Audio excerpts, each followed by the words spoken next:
Bandeko, botsanga na ba prière, bobondela, ba bibata kagoulé ba lukanga. Bon, na yebi muta fundi nga lisusu.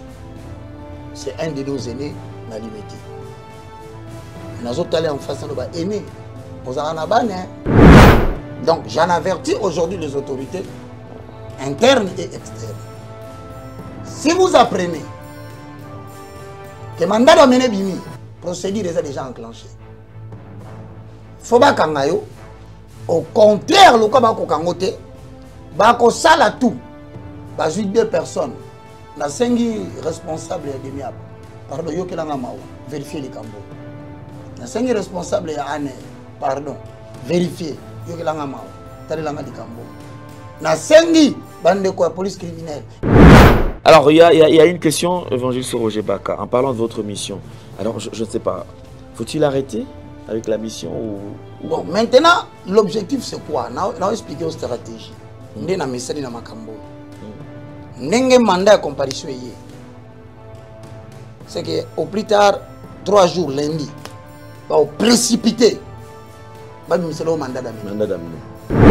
Tant que le mandat d'amener, on va recruter les service au service des pasteurs. Si on a Kawana, on va donner le ciel.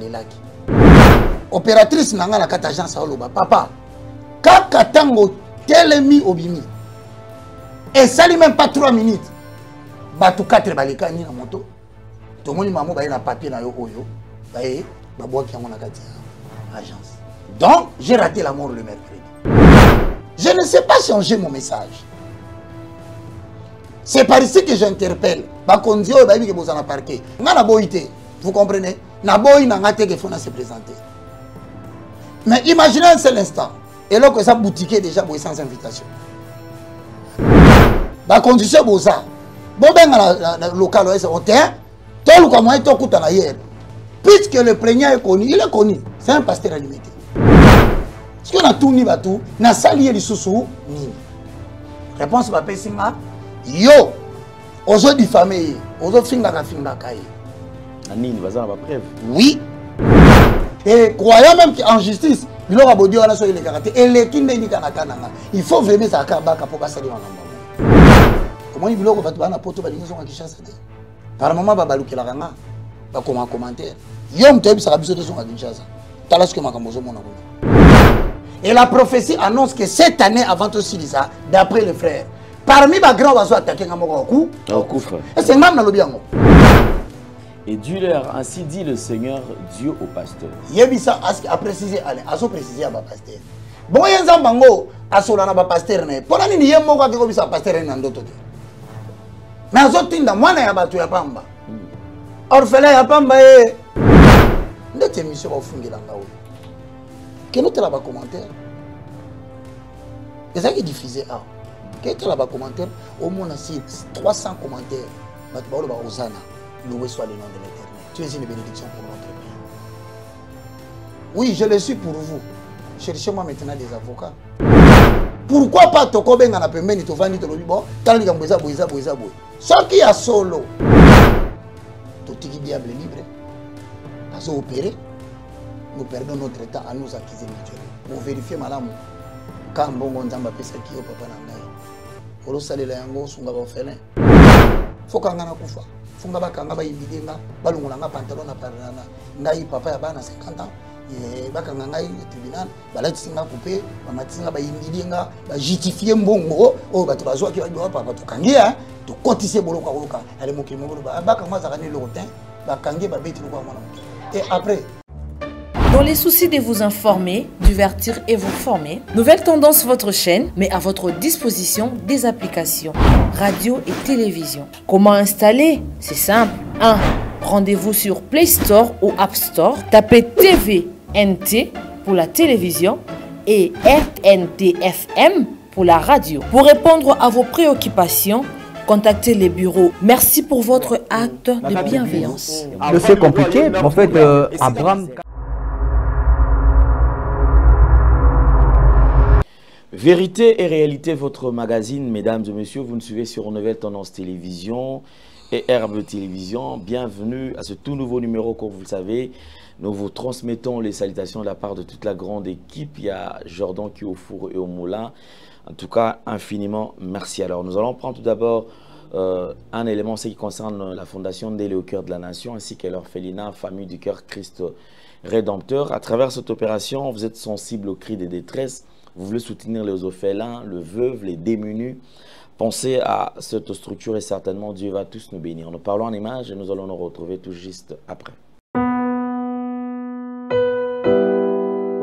Tango nyonso molinganga nazalaki komona baninganga na baboti na bango nanga baparent baza te vi nanga pasi. Est-ce que kokufela baboti eza lisumu? Kozanga baboti est-ce que eza lisumu? Voilà, na kopesa bino message. L'orphelinat Christ Rédempteur et ana posa lisungi na bino. Tala musala munene ozosala pona bana. Tala musala munene ozosala pona bana oyo mokili etiki ebwaki. Mais nzamba termine nzelo orphelinat oyo pona ko encadrer bana oyo. Yaya lisungi na yo to ana ngoposa. 1 euro no to ana ngoposa pona mwana moko. Tango mwana moko allié nzambe ya bitike oya permettre ete na nzela no mwana alia akobosa na ote. Voilà message ya l'orphelinat Christ Rédempteur. Toi on a besoin de lisungi na bino. Ba numéro za na se kota contact na biso assistance na yo et aux lisungi pona bana. Que le Dieu des orphelins a bénir diama mutu nyoso ja ta likanisa ko sala quelque chose pour sali yango zamba pambola bino. Merci Banakin, Bana monde entier. Merci bien-être. Sougala café, logo, logo, na mêlé logo, mais le logo est à ma baie. Il y a bien pour la panne technique, mais quand ça les langues on a n'enga ma bête, ça les langues pour la maman. La célibataire de l'ingi binoate. So maga boma mkolo bala, pourtant mzo ba produire en haute soute. Merci bien-être, yango yo. Lukango benga ndekonanga Alain Ndélé yé mutu ayebi esika ko fournir yo autant que tu veux $35 eze belé na kati sobo melika moko de jour bien be moroïde banini tout ça bilia lia vanda musala banini et réparer yo système ya break et réparer yo pe fonctionnement ya break de break donc et pe son fonctionnement ya bien. To comme ba Congolais toujours gagné ba match. On va défaite, pas technique en plein match, c'est pas bon. Zongela et loco. Nana c'est éviter de dire surtout ba pasteur, bodingo mela boyawa. Bo benga pena Alain Ndélé na numéro na e pour bo benga pour bo loco. C'est important. Traitement poison anti-poison yango yo.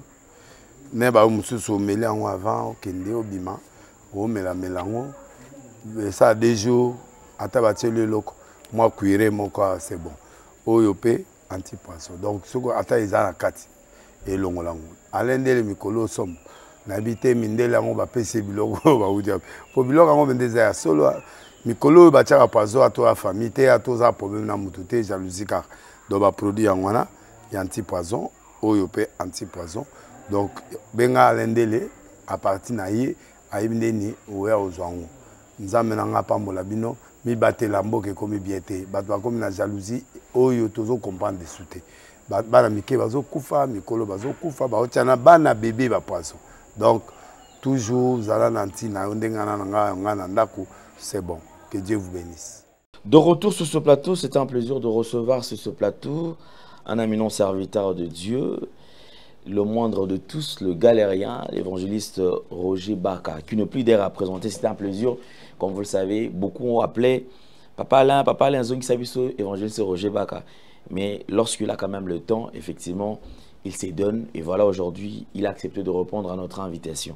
Homme de Dieu, bonjour et bienvenue. Bonjour à mon très cher frère Alain Ndélé, communément appelé l'apôtre des gentils. Que Dieu te bénisse. Oui, ça va. Et de la chevelure de la tête jusqu'à la plante des pieds en passant par mes reins, comme nous avons l'habitude de le dire, tout va bien. Je vous salue, ça fait quand même longtemps, on ne se retrouve pas, mais comprenez, bien-aimés dans le Seigneur, que si je suis là, c'est pour vous adresser un message. Je demande à tous qui vont suivre ce message de bien vouloir le partager. Et surtout, je demande de voir dans quelle mesure vous pouvez contribuer pour que nous puissions trouver la solution au problème qui sera posé tout au long de l'émission. Mesdames et messieurs, merci. Merci beaucoup, évangéliste Roger Baka. Alors, il y a une question que les gens posent toujours en ce qui concerne comment décoder. À quand le prochain numéro de comment décoder? Bah oui, parce que comment décoder, Alain, il faut savoir que nous avons commencé à partir du livre d'Apocalypse. Et nous avons dit, cela est tiré du mot latin apocalypsis, qui signifie action de dévoiler. Ou de révéler ce qui est caché. Ok. Alors, ce livre comporte beaucoup de symboles. Des symboles que vous ne pouvez pas interpréter par l'intelligence humaine. Ce n'est ni par la volonté de l'homme, comme le dit dans le livre de Pierre 1, 21, 22. Et la Bible dit, sachez tout d'abord vous-même qu'aucune parole de l'Écriture ne peut être l'objet d'une interprétation particulière. Mais poussée par l'Esprit, les hommes ont parlé de la part de Dieu. Le livre d'Apocalypse, c'est le livre de livres qui englobe les événements qui amèneront l'humanité à son terme. C'est là où nous disons aux gens, vous n'interprétez pas le livre d'Apocalypse parce que vous voulez ou parce que vous vous sentez disponible. Vous devez être poussé par l'Esprit. Jusqu'à preuve du contraire, là où nous sommes limités, je ne suis pas encore poussé par l'Esprit. Donc, j'attends que l'Esprit des 4 vents puisse me pousser afin que nous puissions aborder le chapitre là où nous nous sommes limités. Afin que nous puissions aller jusqu'à la fin. Mais nous sommes en train d'intercéder. Dieu nous fera grâce, très cher ami. Je t'avais dit qu'on a publié les livres, non? Oui. Les livres sur Apocalypse, mais à partir de la perception de Daniel, qu'on avait analysé la dernière fois. Le PDF est disponible. Donc, la compréhension du temps prophétique par rapport au temps historique. Rappelez-vous la thématique. Donc, vous avez entendu qu'il y a eu 4 animaux. Le premier était semblable au léopard. Le deuxième était semblable à l'ours. Le troisième était, voilà. Nous avons maintenant un livre qui peut vous édifier sur ça. Ce livre est intitulé L'eschatologie de Daniel. Je vais envoyer le PDF chez Alain Dele. Vous avez la possibilité maintenant de comprendre le temps prophétique. Parce que quand on vous dit temps prophétique, il y a des images. Mais la question se pose, à quelle période tel animal s'est-il manifesté? Tout est expliqué. Donc, soyez nombreux à appeler Alain Dele pour obtenir le PDF de l'eschatologia pour comprendre à quel temps nous sommes. Parce que nous avons pris le message prophétique, nous l'avons étalé dans le temps historique. Temps chronologique. Voici la bonne nouvelle qu'on peut vous dire pour l'instant. Ça, c'est une très bonne chose. Alors, au-delà de comment décoder, au-delà de différentes émissions, donc vous avez quand même ces documents qui peuvent vous aider de temps à autre. Donc, et surtout pour ceux qui ont l'habitude de suivre comment décoder.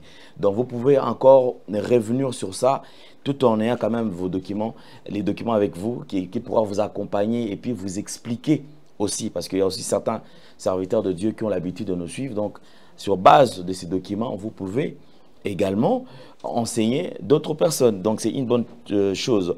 Alors, on va revenir sur un sujet qui dérange. Et les gens se disent, mais évangéliste Roger Baka, il tout le temps dans des problèmes. On veut toujours sa tête. C'est quoi les problèmes? Qu'est-ce qui tourne autour de lui? Nous allons suivre un message prophétique. Et après ce message, on va revenir pour commenter et avoir votre point de vue. Merci beaucoup, Alain.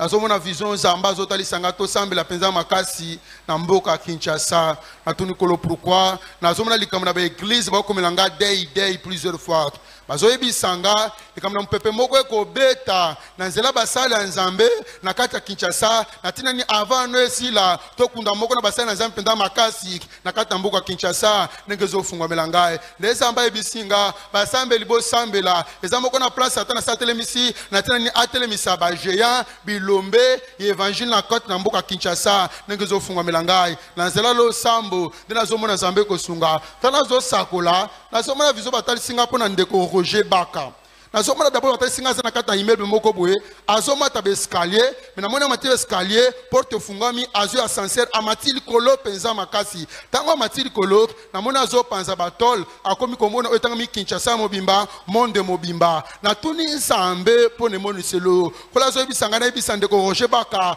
ata ko muto kumi nzambe penza makasi parce que ezana ba homme fort utamela même milieu politique même na kati l'église ba s'opposant na ye ba telemela otangami vision azalaki na yango na moni nzambe ko bandeko lalisa bilombe wana obandeki otelema bomu na ye ba bisinga likambo ya kumi nzambe na nzela lo sambo te na zomona nzambe ko sunga te na zo sakola o mission nzamba epesa ye na nsela kote aka na zomona le renommé nango ko mata penza makasi na zomona na mboka Congo pe na zomona bikila bapaya ndenge zo funga melanga ba zo efungola nga likam na tournée internationale na ngambo na bomu na ye esi etalisa mi penza makasi ndenge zo funga melanga nzamba zo fungola nga ayebisana bisande koyo asimba zambe na zomona zambe ko sala ba exploit na kati bomu na ye likambo akanga na Yesu Kristu na nzela prière na mona ki elonga pe lisungi na zambe ko talisa tana zo sakola a ba ebisinga ndeko a continuer ba principe ya connaissaka évangile na tuni kolo pourquoi zamba za na posa a sauver ba tobele na nzela na ye ndenge zo funga melanga de besinga ndeko akanga na zambe na nzela prière de na zo mona zambe ko sunga tango vision zo sakola ba singa par contre ndeko Roger Baka sambela na zo mona botalisanga botindele bato kagule elongi ya kozipa bazolanda kaye na tuni kolo pourquoi moko ne moni selio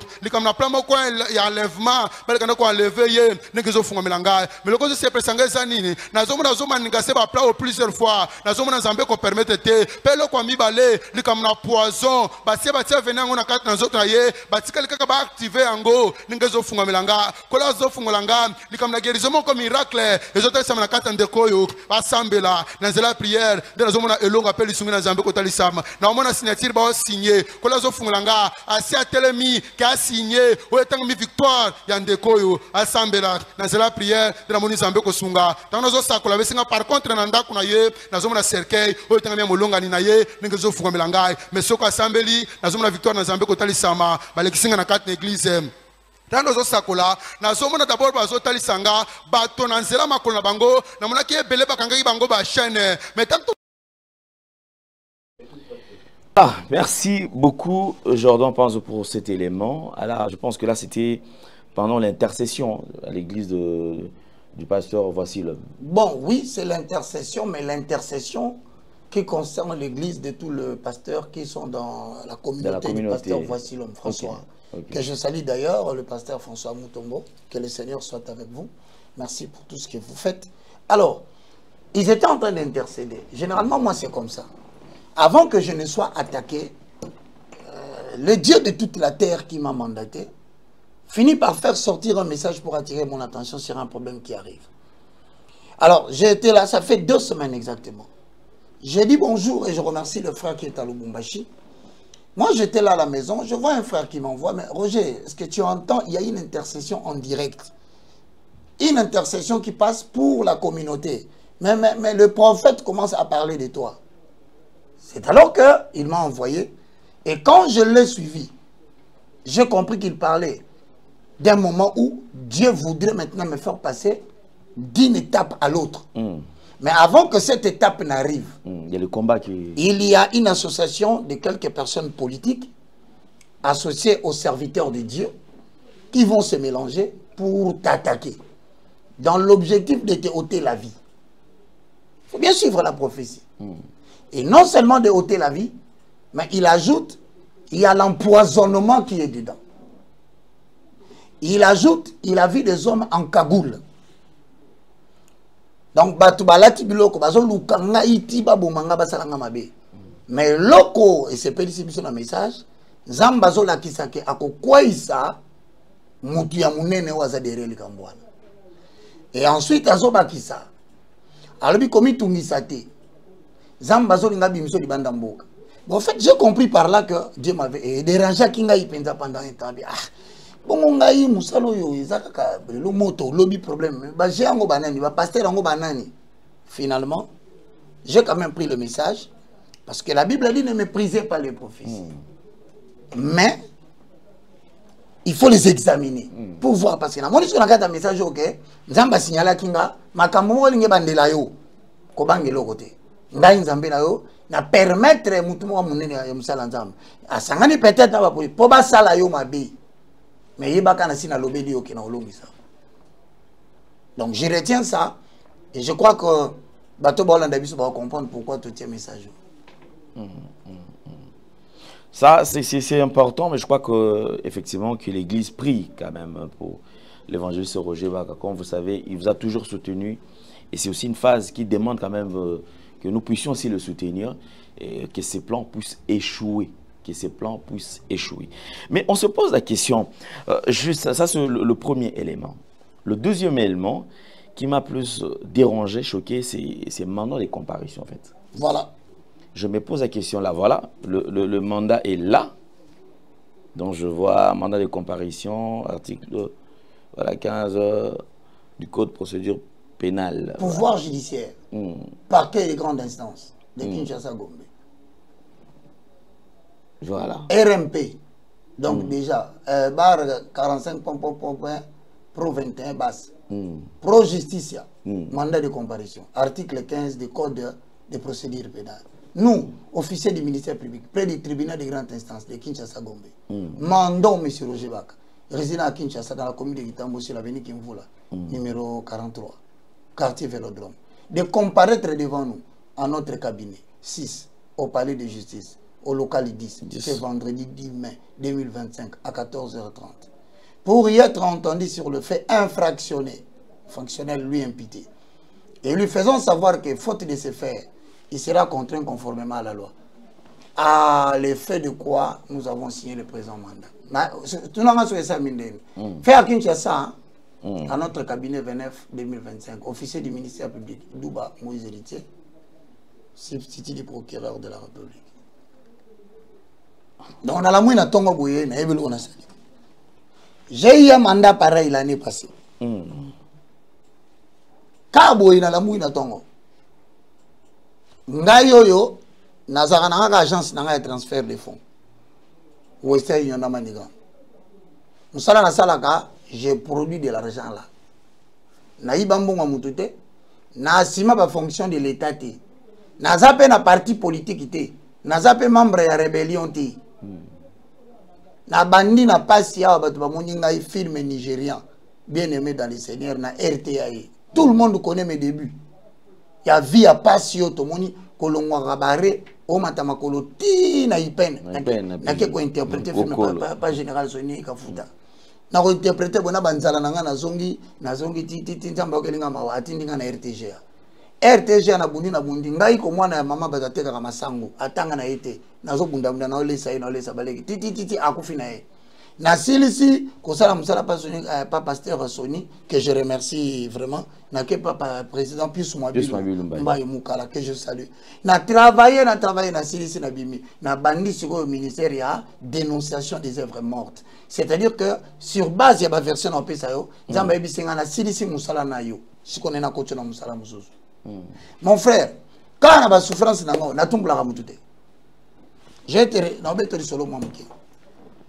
Quand on a un salon, on a un salon. Allez, on a un journaliste qui a un salon d'émission. On a un salon. Mais on a un bouton à la libre, on a un keba, on a empoisonné. Keba, on a empoisonné. Alain, on a un qui, mais on a insisté qu'à la salle. Or, on a un poison dans le micro. Et là, on a balayé ça. Ok. Donc, les cas, on a journaliste. Dans ce biso, quand on a une émission, on a un micro dans mon micro. Pour consommer, imprudence dans cette émission. On a démarré voiture dans l'ombre, tant aussi, c'est 30 minutes après. On a se retrouvé devant Régie des eaux. On a c'est ça, c'est quoi? On a fait la portière. Voilà, on a bandé au centre. Premier signe, il y a un de poison. C'est qu'un élément, il a bien été écouté. Est-ce qu'on doit réagir? Nasanzi, s'il te plaît, 12 minutes. Fatigué, kawana na lali. Ah, Abinzambe, musalo tindenga na sala yango yo. Ah, bonga na okufa boya après maman biso akufi. Batu bakolobani na famille na biso. Nazu courage na temi na zongi na ndako. Ko koma na zo koma na mon frère. Alain, diarrhée et bandingai. À peu près 30 minutes. Je me rappelle, j'ai vu la mort en face. Liwa, peme sili, souffle sili, na lali siko na longo bilamba, na zuka di bumunate na sima, mali les okota, mali les okota. Na lembi na zoko kote le matin, na rappelé ka Nzambe. Tango benga ngana landao na Lubumbashi. Na tuna kiyo. Est-ce que bako simba ngai te na makambo zotinda ngai? Bako boma ngai te na makambo zotinda ngai. Bato zotinda na kene ko dénoncer ba pratique occulte. Na dénoncer désorientation évangile bazo sala. Yahweh, baza batu bana ba relation na ba parquet. Bana batu bana ba relation na ba tribunaux. Ba yebani na ba politiciens. Bana mbongo ebele, ils peuvent manipuler la justice à tout moment. Mais ozotinda nga na kati ya guerre ya Lyon. Na kokufa te. Rappelle-toi, tu m'avais dit. Tango ekoki Yesu nazana posa na yo. Tango ekoki Shama nazana posa na yo. Salake basimba ngai te, balonga ngai te. Libondeli na salaka yango wana. Na koti na beli pendant 6 mois. Na komaki mwindu. J'ai noirci. Siko na ina bima na somba Loprade. Non qui va se sangana matoi comme ko simba kisi ya mundele te. Mama moko na pese mbote mama Pauline na batu kaka balanda kangai ayoki mba musa mona benga bi mama bateli nga poison. Na kino abite sala test la test babino ozana poison na nzoto. Poison bateli yo eza même pas à 7 jours. Mama na benginga apesinga sika. Na pesi merci na batu nyoso basunga ngai pona musala oyo. Tena tangi kombo na ote yeba genzamba zo compter yo parmi bato bazo protéger est vrai so sepelaka na musala na salaka ala na komi mwindu mais na bela kosu mo na tela ko mona na mutulite to monde na lo babo so na bandi omoni na kokosu allez l'homme on a poison attaquer déjà fois pour papa na ngai biyo yonde bloka este wana bien e kabolanga boy parti osikoyo et ça la soute et ça passe moyena bujango boye ezate na bana na ngateli mabaza otala ngai pe na tiaki munoko na betelaki nzambo otolo na lobaki ke nzamba tindi biso bana oyo ba otikala na message nini ona tikeli bango est-ce que musalo ba ko continuer ngo lisuna mutu mususu ba tondo banga ba tala baka yaki Alain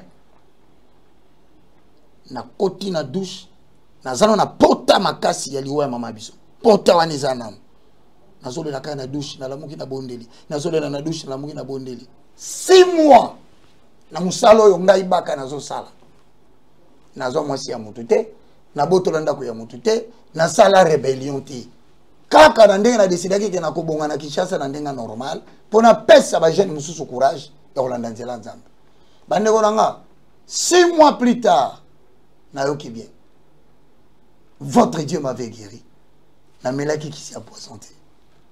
Et tant qu'on a bimi, c'est alors Mbalamoko, Boyoka va prophétie, avec exactitude. Parce que j'étais vraiment dans la chaleur de la prière. Alain ici. Na pemi na nouté. Na la mouki na tongo bandeko na ngai. Na zolanda na télévision, ba jeune garçon m'a bimi 2 ou 3. Balo ba na TV. Yeba kawana kalami ntenza mazo chatiye ako kufa ponzamba la kisabino kasakana na basali na nzambe. Or ezalaki groupe ya bato basi basakeli kambwana objectif image na télévision to salir pour soka akufi on s'attend que poison attaquer akufi opinion elo baké nzamba zo châtiment zaki mutu nzambe to comprendre procédure kana nzambe or nzamba robite na la kisabino ke na kanda ya bakate nenge bible zo ba moi je n'aperçois pas de l'iniquité en Jacob. Balama telemi alinga sakola la kolobi mais Dieu ne voit pas de l'iniquité en Jacob. Qui es-tu toi pour maudire celui que l'Éternel Dieu a béni? Na pemi na nute bandeko na ngai boyoka mawa na bino bato bolinga koboma ngai na bino to mosala nga mabe boyoka kata mawa ba agresa ka mutu boyete wana na utisko na bandal na avenue na biso rond-point Luputa to vanda boye ala na oloba ozoka nga to vanda boye ya wana zo encourager ba jeunes gens au télémi pour dénoncer. Je vous dis, ne laissez pas. Le monde n'est pas détruit parce que Batouabi vérité. Mais le monde n'est pas détruit parce que Batouabi vérité. Mais Batali Makoki na bango bamone keza muke babangelo ba vérité.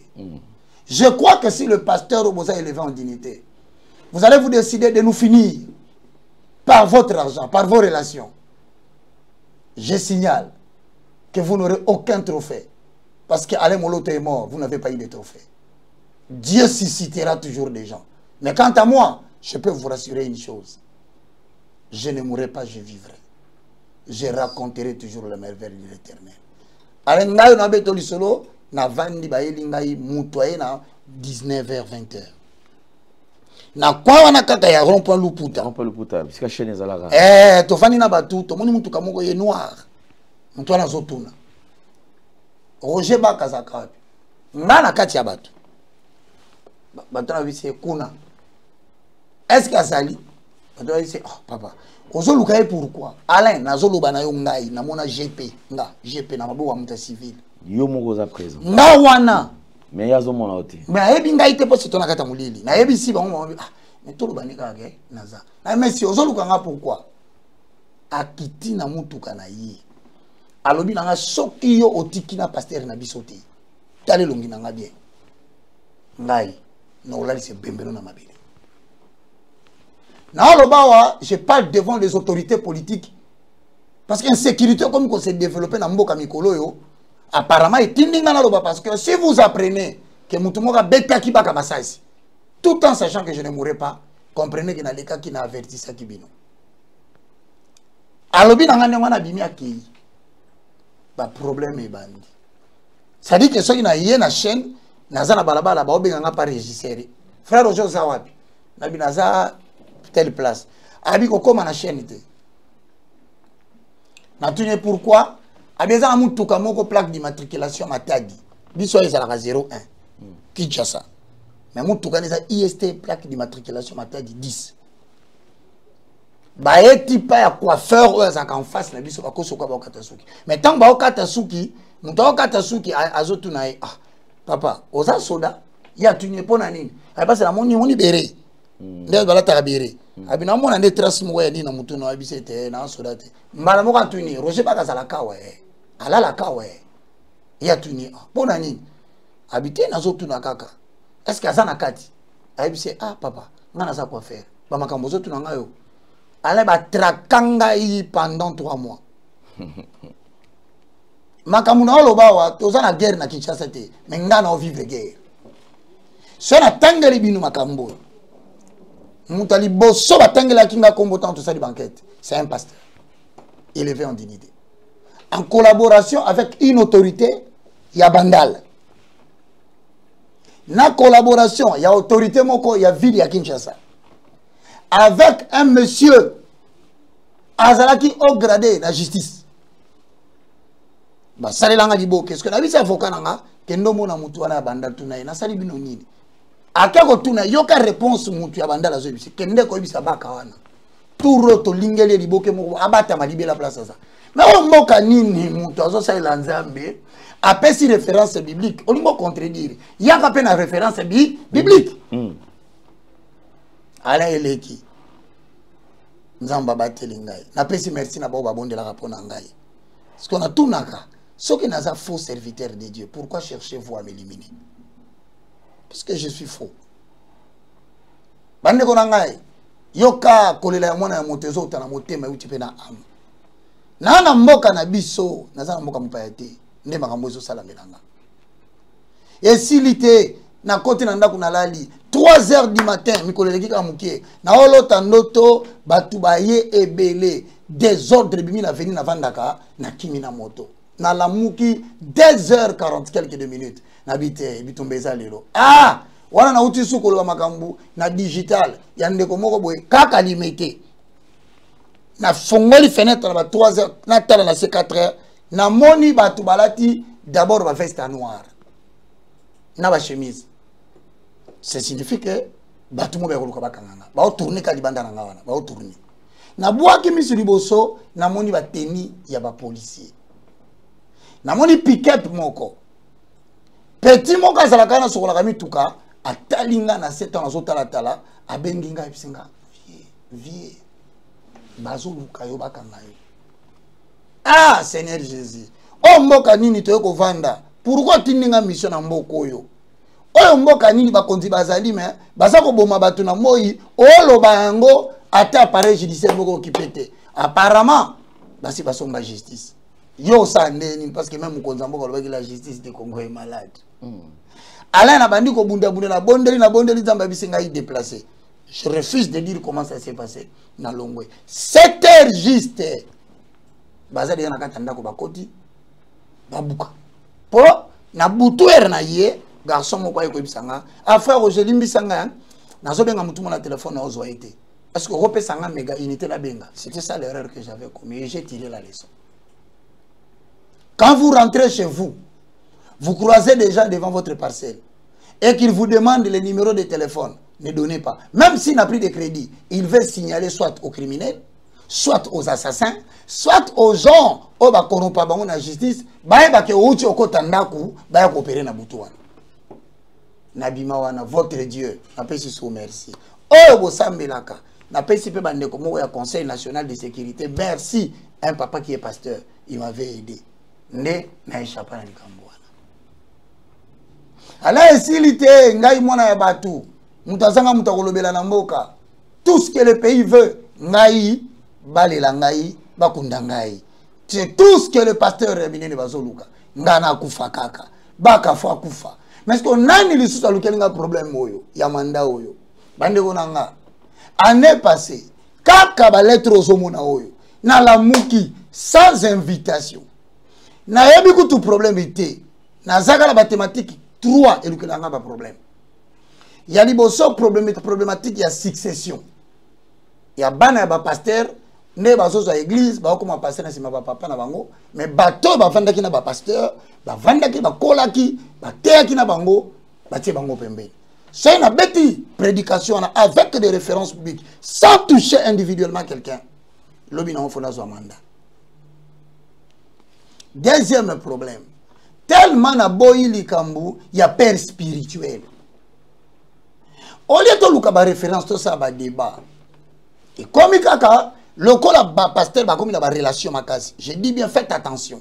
Ba pasteur élevé en dignité ba comme ko manipuler justice à leur guise. Tant là lobawa, je le dis sous réserve, président de la République Hollande. Moi si ya président Mama Zolanda. Le ministre d'État Constant Mutambo Zolanda. Bozoyo ka vidéo kotambola. Mais vous savez ce qui étonne tout le monde. Pourquoi quand Barka va faire une justice oyo va intervenir à tes poignets? Est-ce une décision nationale de l'abattre? Bande konangai. Papier ozomona na soki année passée. Na bunditi na découvrir mutuni ya zaina sima, na bengi na sali be mission. Na ebisi me ene mukolo yaya. Soki na lobby likambo eza mabe. En tant qu'aîné, Benganga, organiser cadre, vendisanga le bate, yozolo ba selon la Bible, mais biso selon, negato na Kinshasa, voici la procédure. Non, yo kayo esili, mais oye commis toujours que akende. Et puis généralement, ce babenga yo, faut yo kaba précision. Tribunal, mandat de comparution, tribunal de grande instance, au kaba fait infractionnel. Et généralement, ba air batiaka. Donc, on signale déjà. On a déjà yo, so nyatika makoloa. Comme on a égalé là na parquet. Mais la justice est malade. Justice ango, ba preuve yango yezo mona nake. Il y a déjà bandimi na bango balia bambongo, mais l'essentiel, ba nuire un paisible pasteur qui restaure les valeurs spirituelles. Ka papi ozomona. Et il soso. Mercredi. C'est quoi qu'est-ce qui se passe? Au moins les professeurs alors depuis un moment donné, j'espère que vous remarquez. Non, c'est la sous-émission. Vous s'inquiétez qui mais pasteur Rojo s'arrête. Nous sommes toujours les mêmes. Mais généralement, message est pour réveiller abaka ça l'attention. Alain, nasili si cours nanga. Toujours na ozonga na une agence nanga na superviser biloko. Tant na komi na kuti de motard. Ngala tuna ka penza motuna. Par quel nini et fonctionnera na ba motard. Je comprends. Nazo tuna motuna. Tribunal nini ya mboko yo et fonctionnera na ba motard. Baye ko vanda place mutazaka ba surveiller. Bino ba bisanga. Est-ce que ça vraiment ba tuba linga ba bo mayote? Intuition dans salaka. Comment on a commis na kuti bon dit bon papa yo vandi na muto azo sur la téléphone tala mususu ye kuna telemi kuna. Vous savez que ba côté la batu mingi ba betaka ba masasi ba botala ba mbongo na ba agence ba makambo belé. Pourquoi tu es là pendant que na lo banene ngwana na yo qu'est-ce que azesa muto. OK mbala mona muni muta moto abaluki akatelemi kuna oya zalaki kuna abalusi moto na comprendre que il y avait une opération qui devait être faite. Et ça mutu moko asa soit na munduki wana. Et ça qui question que ba kosi que ba ozo mbongo. Iyo meko réagir ba beto masasi na nzoto. Opératrice nanga na kata agence aloba papa kaka tango telemi obimi. Et ça lui même pas 3 minutes. Batu 4 balika ni na moto. To moni maman ba na papier na yo oyo. Ba ba boaki yango na kati ya agence. Ah et pas bakaye ba boaki. Donc, j'ai raté la mort le mercredi. Bon, maintenant, cette mort que j'ai ratée, n'est-ce pas la mort que n'a pas empoisonnement peut-être, bah, utilisé procédure. Vous savez, je sais que magistrat a bien bazar, avocat a bien bazar, mais Alain, justice n'a pas commis à niveau moko au kokati. Pression sur l'équipe, au téléphone a idée moko. Bimali bandamboka. Nena quoi isune loko. Bon, loko na quoi ina yango, je vais quand même dire aux gens. Je ne sais pas changer mon message. C'est par ici que j'interpelle. Bakondio baby que bozana parquet. Ba maman na bino balanda nga. L'autorité politique basi bolanda. Maman soza moi c'est mon conduit. Kamata no papier yo et tout est clair. Benga no bango nga na boité. Vous comprenez? Na boy na ngate que faut na se présenter. Mais imaginez un seul instant. Et là que ça boutique déjà boy sans invitation. Pourquoi pas? Ba condition boza. Bobenga la local OS hôtel, tout le comment est tout à hier. Puisque le plaignant est connu, il est connu. C'est un pasteur limité. Est-ce qu'on a tout ni batou, n'a salié du sous ni. Réponse va pesinga. Yo, ozo diffamé, ozo finga kaye. Na nini bazana ba preuve. Oui. Selon bango, yo zolo barake, alinga zo mwana na ya commissaire pasteur, ozo lo bango partout. Et en plus, cette fois-ci, comme la fois passée, préfet à quitté. Cette fois-ci, préfet bimi. Tu n'as préfet nini? Audio. Tu as un audio na yomoko. Donc, sur base de cet audio, ne bango vazo. Ne comité d'infraction à niveau. À l'ère de l'intelligence artificielle, où on peut prendre la voix de n'importe qui pour en faire un audio. Et croyant même qu'en justice, il aura audio à la soirée les karaté. Et les kinde ni kanakana. Il faut vraiment ça kabaka pour passer dans l'ambaboué. Bande onanga. Au moins, il y a des gens qui ont été par moment, il y a des commentaires. Il y a des gens qui ont été après, il y a des gens qui ont été ah, papa, tu as été à cause des injustices pareilles. Cour de cassation. Attends, tout le monde a une mission à cette. À côté de la table, il y a des gens qui ont été mais à Zaka Kanabana na Nzambe, ba magistrat, ba avocat, ba procureur bazali. Si vous ne pouvez pas prendre cette affaire, boy sabatou. Vraiment, baka sali audio audio a fingi mwana, na fingi mwana, azaka ndumba, patati patata. Baka. Naki mamboka, naki na rébellion, naki no joindre bato bazo attaquer mboka. Nati kalawa. Vraiment, je ne sais plus ce que je dois faire. Mais ce qui est le lobo moninga inde na frustration boy inde konanga. Na ba frustration boy. Ce lobo moninga o baka ki opesa mo vote pas rebelle. Bino so botombo bando finga ngai. Aza bandi baka za criminel. Mais ndeko nanga mboka na ngai zo ba traiter nga boy na okima wapi. Alain. Musalanga nzamba benga nga ayibisa nga makambo. Je veux que tout temps à la parole. Jérémie chapitre 1, le verset 15 à 19. Bien aimé, un message va passer en Angoine. Moi, je n'ai falsifié en c'est ma raison d'être. Et je peux te dire que j'ai des jeunes gens, balanda modèle nanga au Théa, balanda modèle nanga au Salira, bazo bima ebele, va trouver que non, on peut continuer comme Roger Baka. Naza na ba maman, na ba kan, na ba tebele na ba administration ba bureau, ba luka ka pété ba monanga na tambula nanga pété.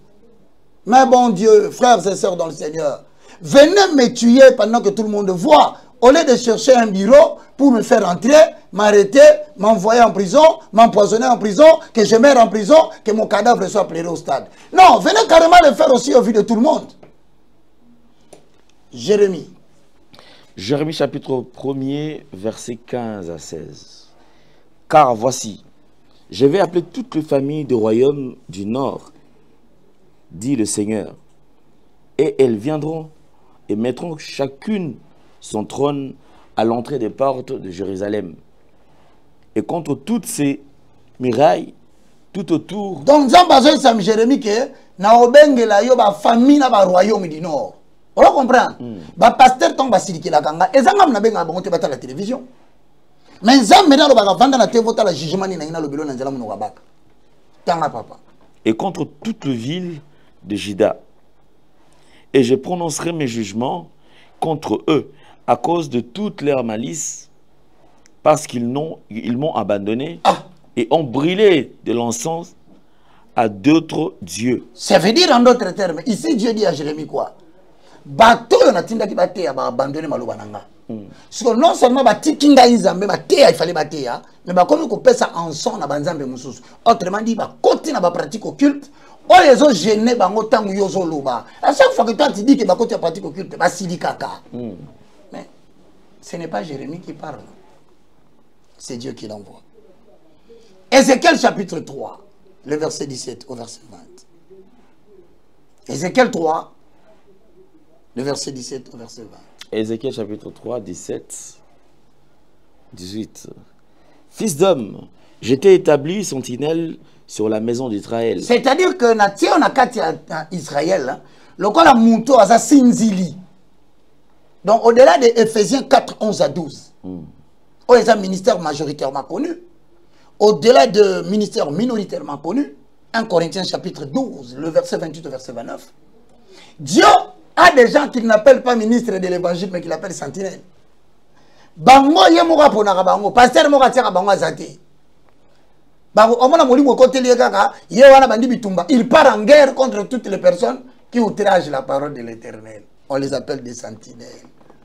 Neri bakolinga yo, yo ya kobisa ba mikolo, mikolo botiki nzambe, mikolo bokoti na akabal, bokoti na magie, boza na magie à Inde, bozo sala la vaudou, mikolo wana bakosepela te, la seule chose to la kisaye. C'est la seule promesse qu'on nous donne. Il faut finir avec lui une fois. To la kisaye ke biso to ba mikolo. Tanga papa. C'est pourquoi tu entendras la parole de ma bouche et tu les avertiras de ma part. Quand je dirai aux méchants, méchant, c'est-à-dire comme il n'a pas ça, il a critiqué,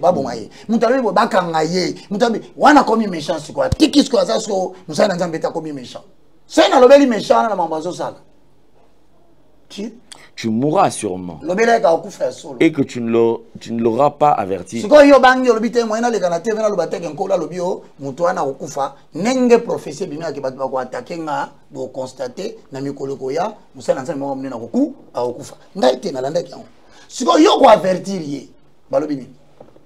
Et que tu ne lui auras pas parlé pour avertir le méchant de son mauvais chemin.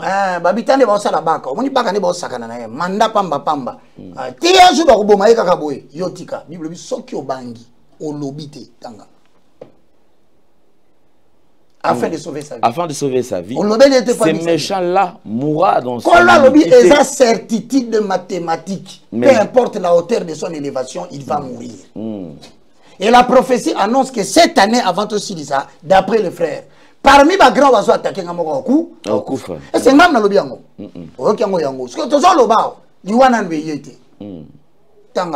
Mais je redemanderai son sang de ta main. C'est quoi le ce qui est l'obité. Et que l'oué qu'il y a, l'oué c'est certain. Mais nous avons l'obité, ce qui est l'obité, nous avons maquillé un mouton, nous avons retourné à yoyamo. Est-ce qu'il y a un vandanier? Il faut ça, il faut le. Ok. Ézéchiel 34, 1 à 2. C'est la mission que Dieu m'a confiée. Je vous dirai quelque chose après tout temps. Ézéchiel, chapitre 34, premier verset. Et la parole du Seigneur vint à moi, disons, Fils d'homme, prophétise contre le pasteur d'Israël. Sakola contre le pasteur d'Israël. Prophétise et dis-leur. Prophétiser contre le pasteur d'Israël. Babi prophétiser pour na bango bien. Mais ndeko nanga. Ezana batu musuba na mboka pour prophétiser contre le pasteur. Mususu contre l'autorité politique. Ba musuba za ba prophète de la cour royale. Ba musuba za prophète, il y a ba jeune prophète. Musu prophète, il y a ba mikolo. On n'est pas l'Ilobananzambe, bino kolobaga ya kakana ba malheur, ya kakana ba malheur tumbola ka batu. Mais awa wa ekomami na Bible awa. Pona nino pekise Ezekiel itasa musalo. Ou bien on va livre Ezekiel na Bible na yo. Toi qui aimes qu'on te dise des choses que tu aimes. Tu as amassé des fortunes. Tu t'es enrichi. Tu possèdes, tu gères maintenant tous les services de renseignement. Tu peux disposer de ton argent pour toucher n'importe quel parquet et les acheter. Mais la Bible dit, tu es en train de te rendre coupable d'iniquité. Tu te rends coupable d'iniquité. Tanga makomi, mon cher.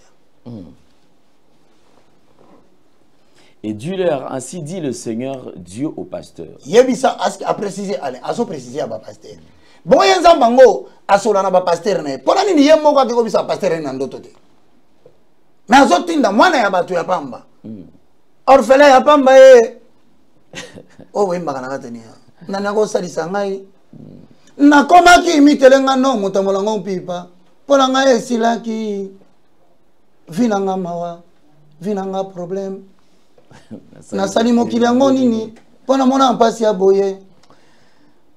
Nasali mokili yango nini. Pona mérité vie oyo. Pasi ya boye Jésus ngana koko kana.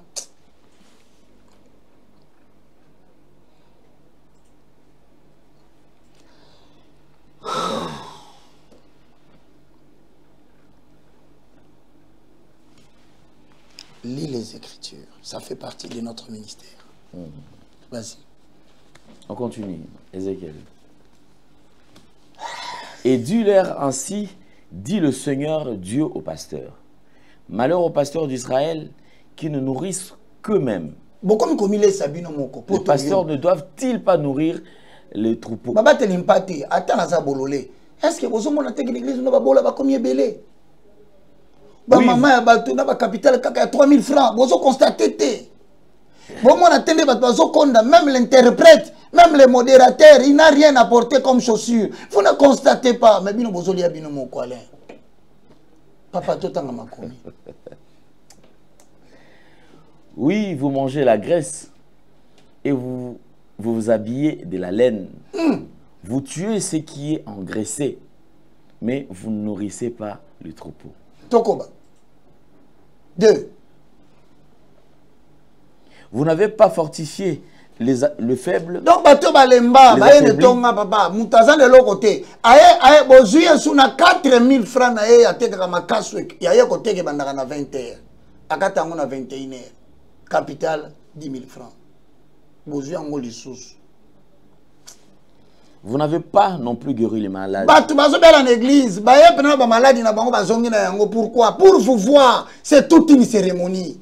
Ni bander celles qui étaient blessées. Ah. Vous n'avez pas non plus ramené celles qui étaient chassées. Et vous n'avez pas cherché celles qui étaient perdues. Mais vous les avez dominées avec force et cruauté. Et comment même l'église pasteur a sali omabe, o funda ye wapi, o loba nini yaya. Ye ko yeba ni na batunyo so yamboka. O loba nini balobi avec force et cruauté. O na vivre za muto ala sanga force na cruauté na ye. Abina o la kisa yo ngana o la so na mabele. Nabaka na lala na mabele par la volonté de l'homme. Deutéronome 34 le verset 7 à 5. Tika version na loba moko. Moïse était mort à 120 ans. Il n'avait pas perdu la vigueur de son corps. Il n'a pas perdu la vigueur de ses yeux. Et Moïse n'est pas mort de la mort de la main de l'homme. Le boko na muteko bomabakate. Le banzamba Israël akufa. Tukobi.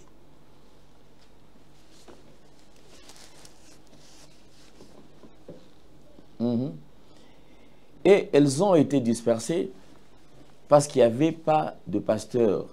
Et elles ont devenu la nourriture Donc, ils sont devenus la nourriture de toutes les bêtes des champs. Donc, c'est-à-dire que Zamba Zobenga va pasteur Moussou Peu va kota kanakata jo pona ko bomba bana nzambe ko lia mbonga bana nzambe ko appauvrir bango ko endoctriner bango ko zwa bango ba komisa bango ba riche.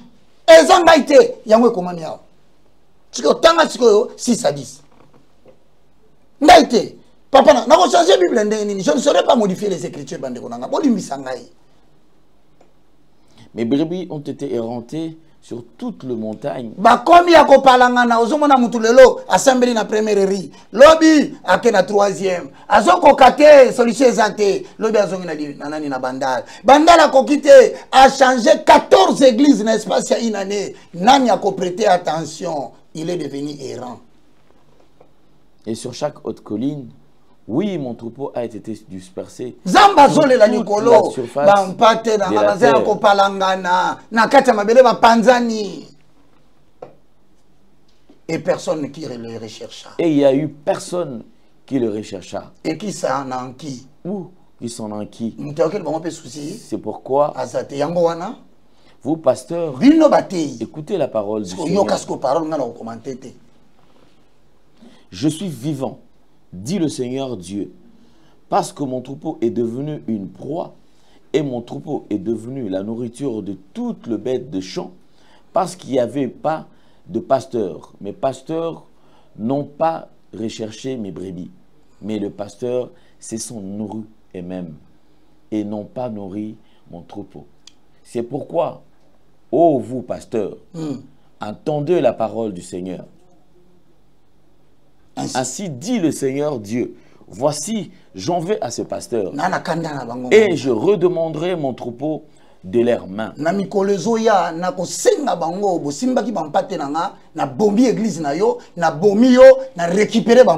Et je le ferai cesser de nourrir mon troupeau. Et les pasteurs ne se nourriront plus eux-mêmes. Car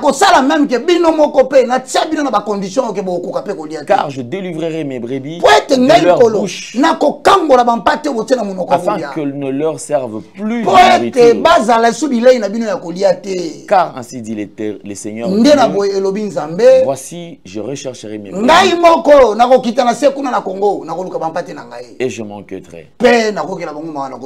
Ainsi parle l'Éternel. Cette parole va s'accomplir. Ça commence déjà au mois de mai que nous sommes. Avant, nous attendions le 12e mois de 2025. Cette parole va s'exécuter jusqu'au moindre détail. Et j'appelle le Saint-Esprit à marcher derrière cette parole afin que le peuple du Congo, de Kinshasa, sache qu'un prophète était venu parler dans une émission. Que Dieu vous bénisse. Amen. Alors, il y a une question, évangéliste Roger Baka, en parlant de votre mission. Alors, je ne sais pas, faut-il arrêter avec la mission ou bon, maintenant, l'objectif c'est quoi? On a expliqué aux stratégies. On a mis ça dans ma cambo. N'engé mandat à comparution hier.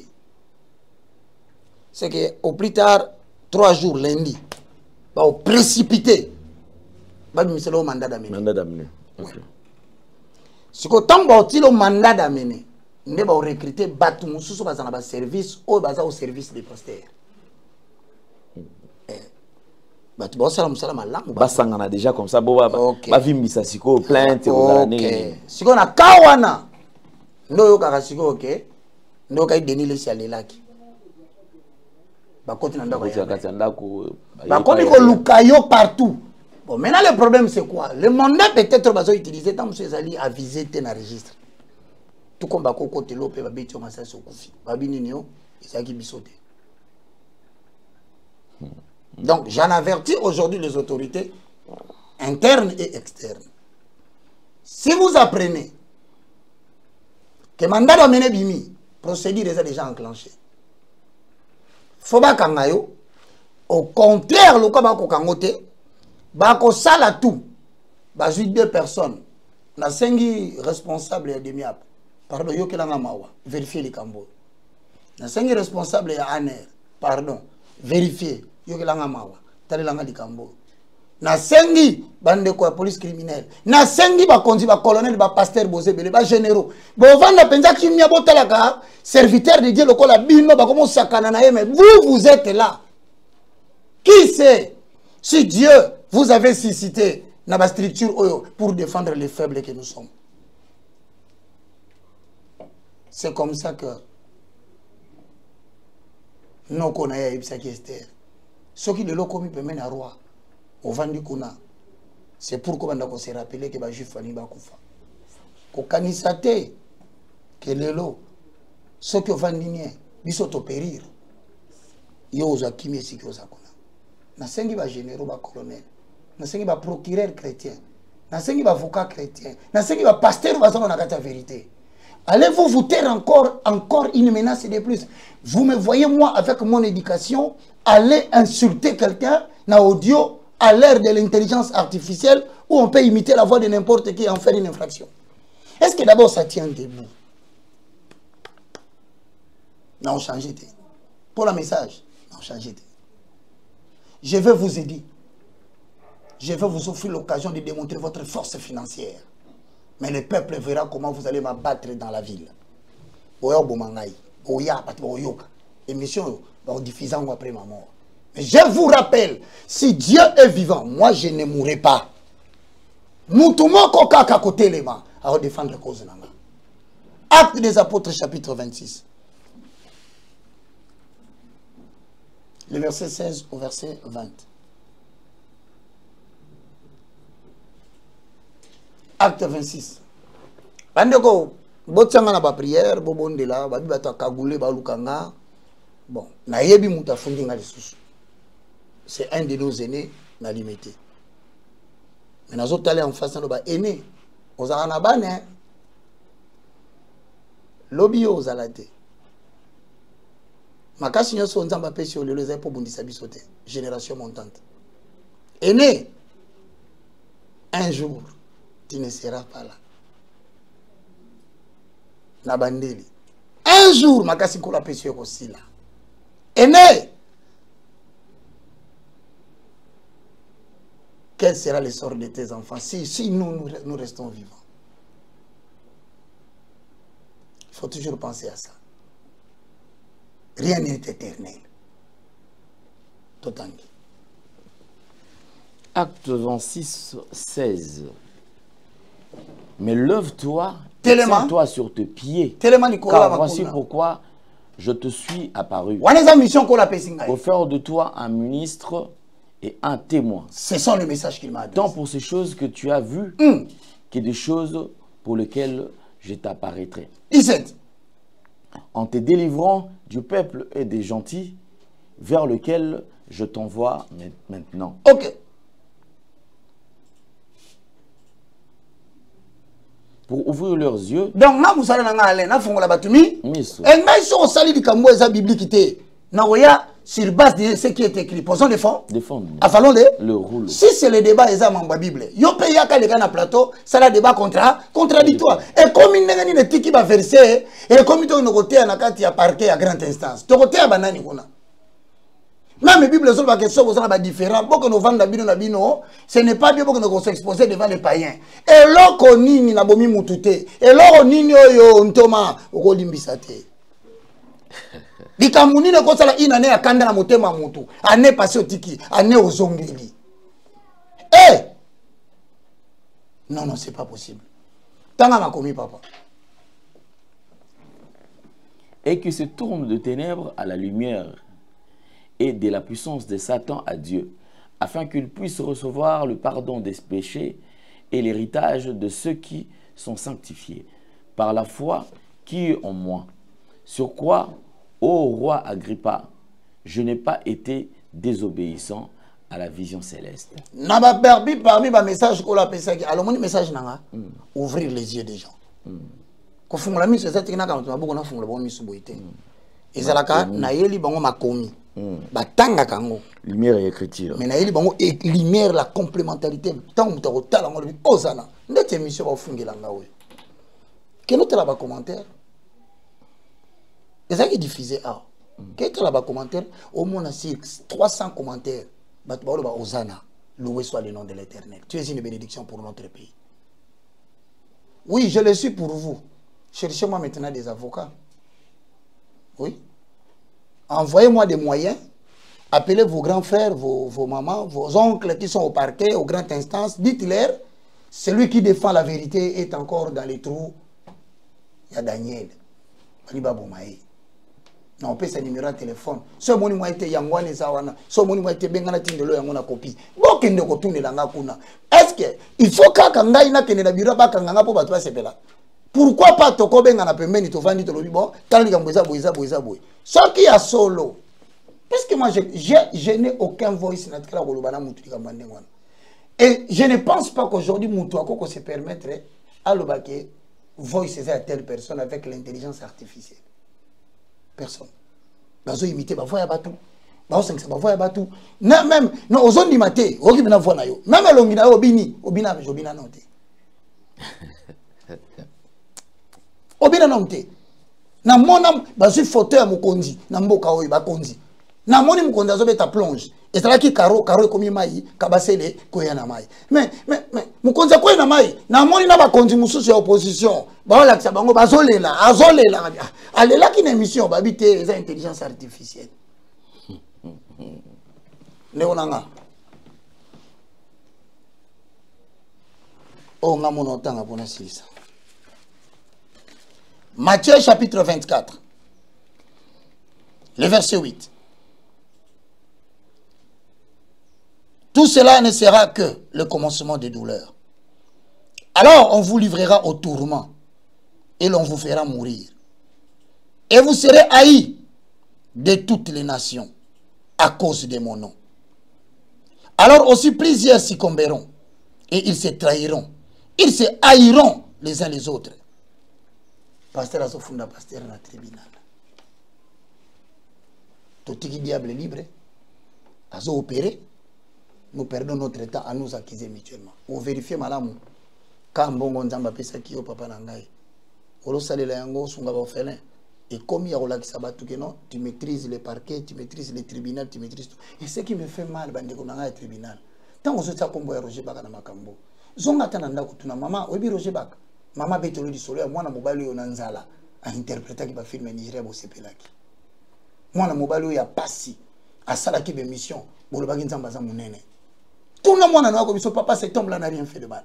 Et là quand musanga iba salela nga complot moko bakenda ko funda ngai association de malfaiteurs na zakana ba soda na minduki na ndolo. Tande nzamba soba ngai. Tango dossier côté comme na kati sikoyo ko ba signer secrétaire ya bureau. Atuni me oh mais ngana ibi kombo. Mokonza tuni ah mais oui bien ndeni. Abi c'est un pasteur il prie pour moi. Abi oh prie pour toi. Comment? Mais on l'accuse qu'il est dans les associations des malfaiteurs. Papa, on est innocent.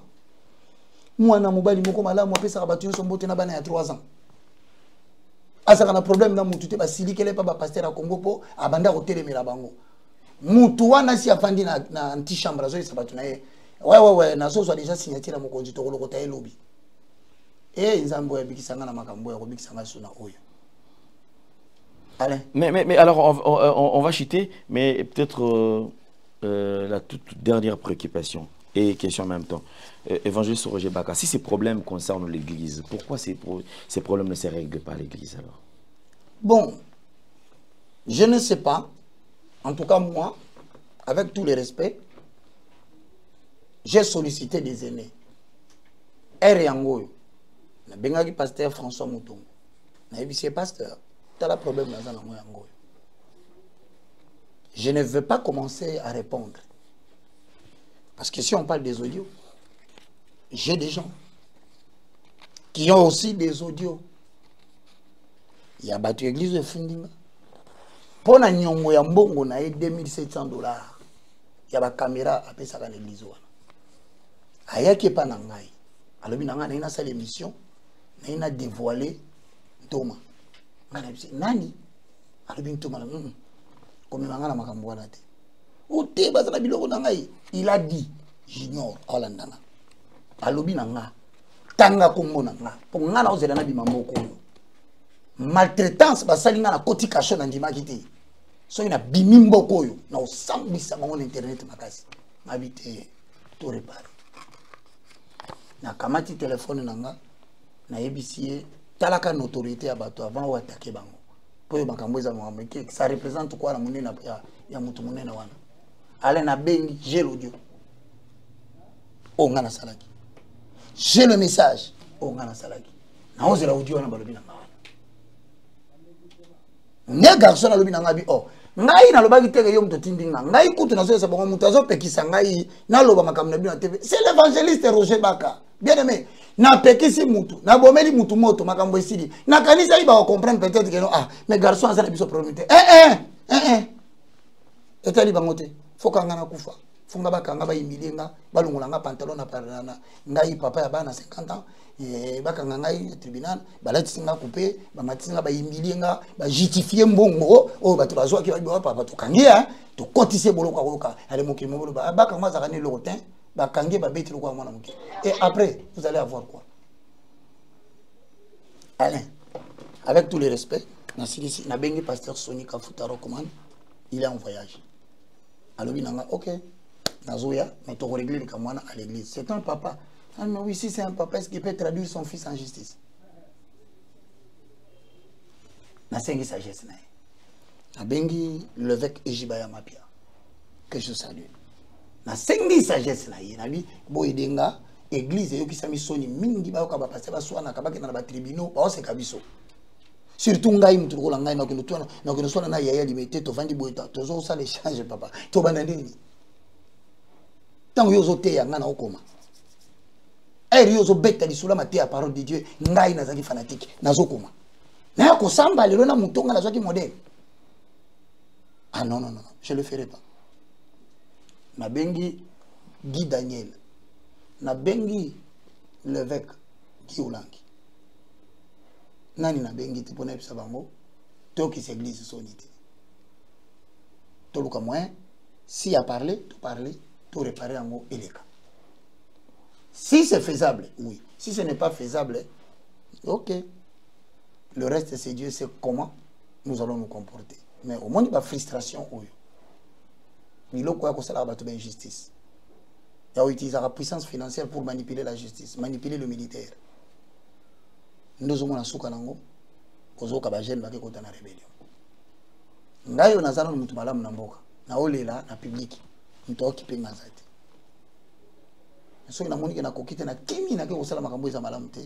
c'est toute la nation qui va m'insulter. Je crois que nous allons retoucher l'autre place à la limité. Tu retrouves moyen de solo là. Parce que là on a beau y aller dans Makambo. Na obandela. Au monde internet, on peut s'en 10 secondes. Internet est fonctionnel sur la base de l'actualité. Quand on est dans le lobby de Kambo, avant tout comme lundi. Ben monsieur Kobima na télévision pour batubalanda pour dire que c'est une matière que les gens vont suivre. On a eu bien information sur le banane na e, on a finga kabaka ko finga, on a finga kapé ntoma ko na ko finga et to ko risquer toper sa actualité na internet. Parce qu'on ne peut pas éviter ça. Merci beaucoup. Pour tout contact, vous en pouvez se joindre là. O idenga quoi que ce soit pour un avocat, ce peut poser bel avocat bo benga na tinda bino ka kuna. Pour bino boka ki matière, te ko tourner nous ko défendre ce ko matière. 09 00243, c'est ça le code. 00243 90 79 66 785. Priez pour moi, intercédez pour moi, afin que je ne tombe pas. Que Dieu vous bénisse. Voilà, merci beaucoup. Nous sommes arrivés pratiquement à la fin. Je pense que le message est passé. Vous avez besoin de soutenir l'évangéliste Roger Baka. Son numéro est affiché au bas de vos postes téléviseurs. Vous pouvez le soutenir également dans vos prières. Je crois que tout ira mieux. On ne baissera pas les bras. On garde la tête haute. Alors on se retrouve très prochainement. Portez-vous bien. Bye bye. Au revoir. Au revoir.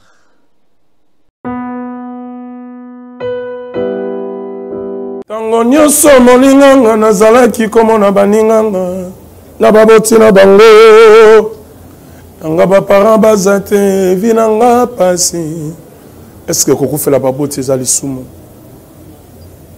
kozanga baboti est-ce que eza lisumu voilà na kopesa bino message l'orphelinat Christ rédempteur et ana posa lisunge na bino tala musala munene ozosala pona bana tala musala munene ozosala pona bana oyo mokili etiki ebwaki Mais nzamba atelemi na nzela orphelina oyo mpona koencadre bana oyo yaya lisungi na yo toa nango posa 1 euro no toa nango posa mpona mwana moko ntango mwana moko alie nzambe ya bitike oyo ya permettre ete na nzela no mwana alia akobosana yo te. Voilà message ya l'orphelinat Christ rédempteur toa na besoin lisungi na bino ba numéro eza na se kota contact na biso assistance na yo et aux alisungi pour na bana. Que le Dieu des orphelins a béni diama mtu nyoso ja tali kanisa ko sala quelque chose pour sali yango zamba pambola bino.